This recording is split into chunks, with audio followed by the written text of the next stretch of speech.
मुंबई की सियासत इस वक्त उबाल पर है और वजह है बृहन्मुंबई नगर निगम चुनाव 2026। बीएमसी, जिसे सत्ता की सेमीफाइनल लड़ाई कहा जाता है, वहां अब गठबंधन समझौते और चौंकाने वाले ऐलान लगातार सामने आ रहे हैं। महायुति ने मुंबई में अपनी चुनावी बिसात बिछानी शुरू कर दी है।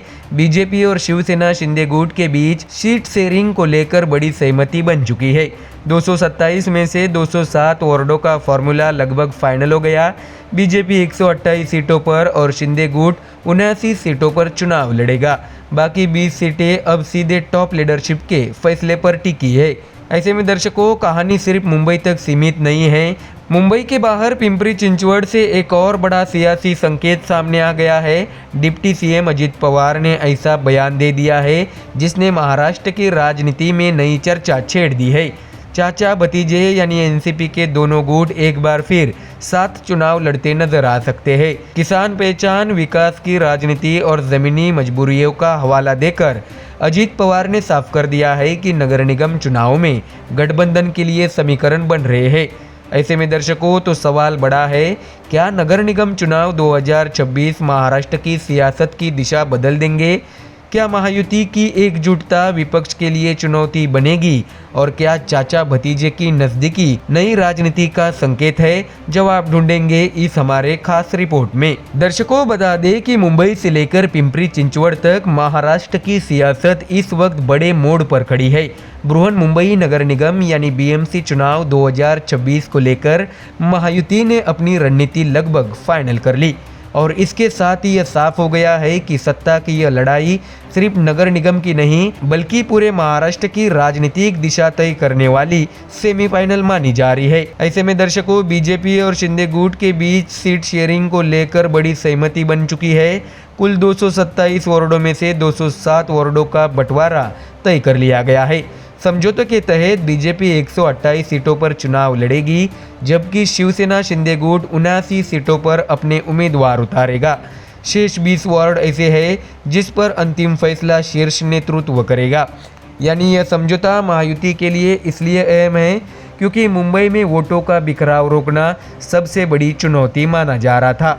बीएमसी पर लंबे समय तक शिवसेना का वर्चस्व रहा है और अब ठाकरे बनाम शिंदे की सीधी टक्कर के बीच बीजेपी एक मजबूत साझेदार के तौर पर मैदान में उतरने जा रही है। तो वही दर्शकों, आपको ये भी बता दें कि मुंबई बीजेपी अध्यक्ष अमित साटम ने साफ कहा है कि बीजेपी, शिवसेना और महायुति की एक अहम बैठक हो चुकी है। इस बैठक में मुख्यमंत्री देवेंद्र फडणवीस और उप मुख्यमंत्री एकनाथ शिंदे की ज्वाइंट रैली, चुनाव प्रचार की दिशा और जमीनी समन्वय पर चर्चा हुई।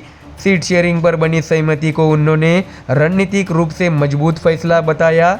साटम के मुताबिक बाकी 20 वार्डों पर जल्द ही वरिष्ठ नेताओं के बीच चर्चा के बाद फैसला होगा। ऐसे में शिवसेना शिंदे गुट के नेता राहुल शेवाले ने भी इस समझौते की पुष्टि करते हुए कहा है कि बीजेपी 128 और शिवसेना 79 सीटों पर चुनाव लड़ेगी। उन्होंने संकेत दिए हैं कि जिन सीटों पर फैसला बाकी है वह स्थानीय समीकरण, गठबंधन की ताकत और जीत की संभावना को ध्यान में रखा जाएगा। राजनीतिक विश्लेषकों का मानना है कि यही 20 वार्ड असली पावर सीट्स होंगी, जहां मोलभाव और रणनीति दोनों निर्णायक साबित होंगी। तो वही दर्शकों, अब नजर डालते हैं मुंबई से बाहर की तस्वीर पर, जहां पिंपरी चिंचवड़ नगर निगम को लेकर डिप्टी सीएम अजित पवार का बड़ा बयान महाराष्ट्र की राजनीति में नई हलचल पैदा कर रहा है। अजित पवार ने साफ कहा है कि उनकी पार्टी एनसीपी यानी घड़ी गुट इस नगर निगम चुनाव में शरद पवार की पार्टी तुतारी के साथ मिलकर चुनाव लड़ेगी। अजित पवार का यह बयान इसलिए अहम है क्योंकि यह चाचा भतीजे के रिश्तों में सियासी नरमी का संकेत देता है। उन्होंने कहा है कि कोई समस्या नहीं है। पिंपरी चिंचवड़ में आमतौर पर एनसीपी, घड़ी और तुतारी एक साथ चुनाव का सामना करते हैं। ऐसे में दर्शकों, तो आखिर क्यों साथ आ रहे हैं चाचा भतीजे, ये भी जानते हैं। ऐसे में इस पर अजित पवार ने एक भावनात्मक और राजनीतिक दोनों तरह की वजह गिनाई। उन्होंने कहा है कि हम में से बहुत लोग किसान हैं, किसान ही हमारी असली पहचान है। महाराष्ट्र के सर्वांगीण विकास के लिए कभी कभी कुछ बड़े फैसले लेने पड़ते हैं।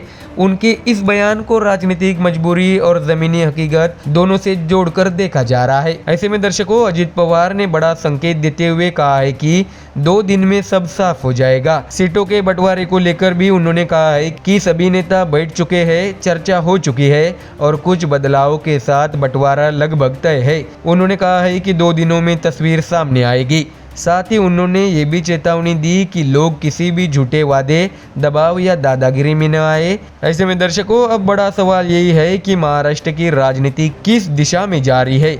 एक तरफ मुंबई में बीजेपी शिंदे गुट पूरी ताकत के साथ मैदान में उतर रहा है, दूसरी तरफ पिंपरी चिंचवड़ में एनसीपी के दोनों गुट साथ आने के संकेत दे रहे हैं। यह साफ है कि नगर निगम चुनाव अब सिर्फ स्थानीय प्रशासन की लड़ाई नहीं रहे, बल्कि 2029 की सियासत का ट्रेलर बन चुके हैं। बीएमसी हो या पिंपरी चिंचवड़, हर सीट, हर वार्ड और हर गठबंधन आने वाले विधानसभा और लोकसभा समीकरणों की बुनियाद रखने वाला है।